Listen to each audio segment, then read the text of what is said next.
Morehouse Parish in northeastern Louisiana, East Carroll Parish in northeastern Louisiana, northwestern Madison Parish in northeastern Louisiana, Richland Parish in northeastern Louisiana, West Carroll Parish in northeastern Louisiana, southwestern Washington County in northwestern Mississippi, East Sequanna County in west central Mississippi, until 4:45 p.m. Central Daylight Time.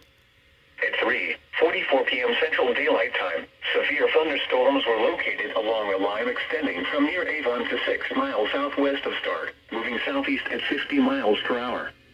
Hazard, 60 miles per hour wind gusts and quarter-size hail. Source, radar indicated. Impact, hail damage to vehicles is expected. Expect wind damage to roofs, siding, and trees.